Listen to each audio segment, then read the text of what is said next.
What you think? All right.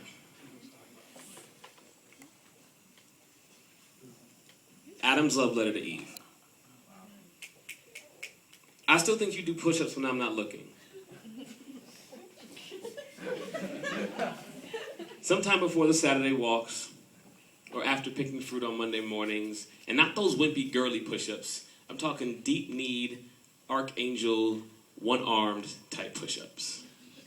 And yes, I'd do it all over again. Just look at me in the eye. Don't you dare walk around here with your head hung. Don't shuffle your feet or muffle your speech. You see, before you there was nothing. Walls of mundane. I'd grown bored of the eucalyptus, the rhododendron, the lilacs and lilies had lost their luster. There's nothing more sobering than the hustle and bustle of nothing to remind you how alone you really are.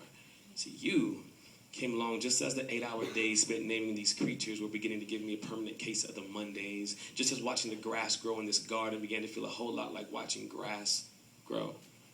The night before you miracled, there was no moon. The hummingbirds stayed up late just to earn their names. They sang anesthetic duets with the crickets that sweet rocked me into a coma. I awoke with the urge to hold my breath. My lungs seemed to expand like papaya leaves do in March. You smelled like patchouli, looked a lot like mercy. For the first time I cried during morning prayer. See, you sleep like the flowers do. Awake with the sun. For a week I thought you were too soft to touch. Sheer lack of self-control proved me wrong. The first time it rained, I found you perched atop a tree. You looked at me and said you were just trying to figure out where it was all coming from. You were always that inquisitive. But that's why I loved you.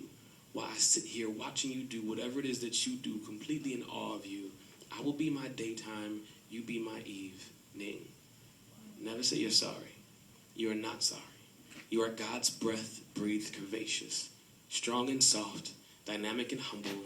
You are the missing piece. You are candlestick and wick lit bright in my dark, in my distant, in my dormant. Your hair on my stomach has kept me warm on many a night. Your eyes at my back have kept me strong and safe on many a days, but they won't talk about that because that is the breath of honesty. Thick as LA traffic and London fog, too foul and pure to inhale without scorching airways. So children in Bible schools will only learn religious fragments of the truth. They will say that you taught me into biting, but the truth is that I would have chewed through iron for you. Wow. Decided that the moment I looked at you. They may call you man's downfall, but I call you sugar. They will call you weak, but I will call you strong. So strong that I still think you do push-ups when I'm not looking. You are the saving my Savior sent, complete with instructions that said right before you feel like you've had enough. Right when you feel like you want to give up.